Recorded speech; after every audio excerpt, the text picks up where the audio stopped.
Hi friends, ನಾನು Monisha Dinesh Usha food challan friends. ನಾನಿಲ್ಲಿ ID ಕಳಿಸಿದ್ದೀನಿ ನೋಡಿ. ಲೈಕ್ ಮಾಡಿ, ಶೇರ್ ಮಾಡಿ, ಕಮೆಂಟ್ ಮಾಡಿ.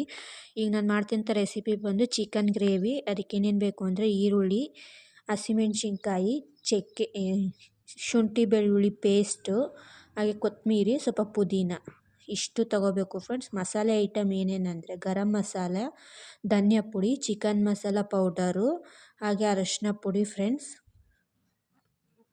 ಈಗ ಒಂದು ಬಾಣಲಿ ಮಡಿಕೊಂಡು ಬಾಣಲಿಕ್ಕಾದ್ಮೇಲೆ ಒಂದು 4-5 ಸ್ಪೂನಷ್ಟು ಎಣ್ಣೆ ಹಾಕ್ಕೊಳ್ಳೋದ. ಚಿಕನ್ನ ನೀಟಾಗಿ ತೊಳೆದು ಮಡಿಕೊಳ್ಳಿ ಫ್ರೆಂಡ್ಸ್. ಅರ್ಧ kg ಅಷ್ಟಿದೆ ಚಿಕನ್ನು. ನೀಟಾಗಿ ತೊಳೆದು ಅದು ಗಲೀಜೆಲ್ಲ ಇರುತ್ತಲ್ಲ, ಒಂದು 2-3 ಸತಿ ತೊಳೆದು ಮಡಿಕೊಳ್ಳಿ.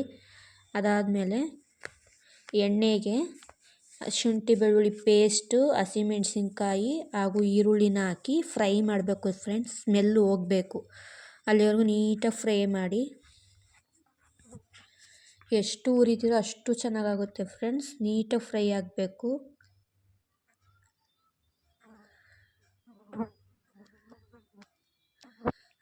ಅದಾದಮೇಲೆ ಈಗ ಇಷ್ಟು ಹುರಿದಿದ್ದೀನಲ್ವ ಫ್ರೆಂಡ್ಸ್, ಅದಕ್ಕೇ ಅರ್ಧ kg ಅಷ್ಟು ಚಿಕನ್ನ ನೀಟಾಗಿ ತೊಳೆದು ಮಡಗಿದ್ದನ್ನ ಹಾಕಿದ್ದೀನಿ. ಅದನ್ನ ಹಾಕ್ಬಿಟ್ಟು ಅರಶಿನ ಪುಡಿ,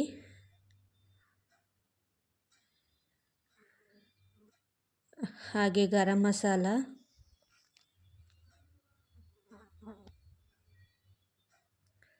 ಧನಿಯಾ ಪುಡಿ ಎಲ್ಲನೂ ಒಂದೊಂದು ಅರ್ಧ ಚಮಚ ಹಾಕಬೇಕು ಫ್ರೆಂಡ್ಸ್.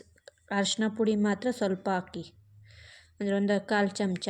ಇನ್ನು ಗರಂ ಮಸಾಲ, ಆಮೇಕಿನ ಧನಿಯಾ ಪುಡಿ ಎಲ್ಲನೂ ಅರ್ಧ ಚಮಚ ಹಾಕಿ ಫ್ರೆಂಡ್ಸ್. ರುಚಿಗೆ ತಕ್ಕಷ್ಟು ಉಪ್ಪು ಈಗಲೇ ಹಾಕ್ಬಿಡ್ತೀನಿ ಫ್ರೆಂಡ್ಸ್, ನಾನು ಆಮೇಲಿಂದ ಹಾಕೋದಿಲ್ಲ. ಹಾಕ್ಬಿಟ್ಟು ನೀಟಾಗಿ ಫ್ರೈ ಮಾಡ್ಕೊಳ್ಳಿ ಫ್ರೆಂಡ್ಸ್. ಫ್ರೈ ಮಾಡಿಬಿಟ್ಟು ಅದಕ್ಕೊಂದು ಸ್ವಲ್ಪ ನೀರು ಹಾಕಿ ಫ್ರೆಂಡ್ಸ್. ಸ್ವಲ್ಪ ಬೇಯಬೇಕು. ಅದಕ್ಕೆ ಸ್ವಲ್ಪ ನೀರು ಆ್ಯಡ್ ಮಾಡಿ ಕುದಿಯೋದಕ್ಕೆ ಬಿಟ್ಬಿಡಿ ಫ್ರೆಂಡ್ಸ್.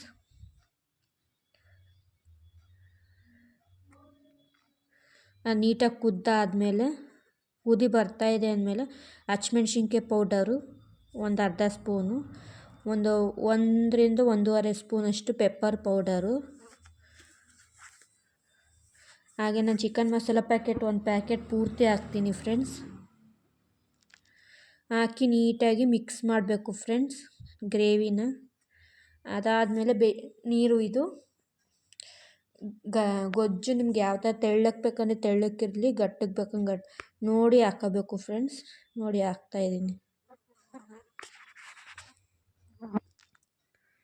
ಒಂದು ಅರ್ಧ ಹೋಳು ಅಷ್ಟು ನಿಂಬೆ ರಸ ಹಿಂಡ್ತಾಯಿದ್ದೀನಿ ಫ್ರೆಂಡ್ಸ್. ನೀಟಾಗಿ ಬೇಯೋದಕ್ಕೆ ಬಿಡಿ ಫ್ರೆಂಡ್ಸ್. ಆಗಲೇ ಸುಮಾರು ಬೇಯಿಸಿರ್ತೀವಿ, ಇನ್ನು ಸ್ವಲ್ಪ ಮಸಾಲೆ ಸ್ಮೆಲ್ಲೆಲ್ಲ ಹೋಗೋವರೆಗೂ ಒಂದು ಸ್ವಲ್ಪ ಬೇಯೋದಕ್ಕೆ ಬಿಡಿ. ಹಾಗೆ ಪುದೀನ, ಕೊತ್ತಂಬರಿ ಸೊಪ್ಪನ್ನ ಉದುರಿಸ್ತಾಯಿದ್ದೀನಿ ನೋಡಿ ಫ್ರೆಂಡ್ಸ್. ನೋಡಿ, ಬಿರಿಯಾನಿ ವಿಡಿಯೋ ಹಾಕಿದ್ದೀನಿ ನಿಮಗೆ ಆಲ್ರೆಡಿ. ಬಿರಿಯಾನಿ ಮತ್ತು ಚಿಕನ್ ಗ್ರೇವಿ ಹೇಗಿದೆ ಅಂತ ತಿಳಿಸಿ, ಕಮೆಂಟ್ ಮಾಡಿ, ಶೇರ್ ಮಾಡಿ, ಲೈಕ್ ಮಾಡಿ, ಸಬ್ಸ್ಕ್ರೈಬ್ ಮಾಡಿ.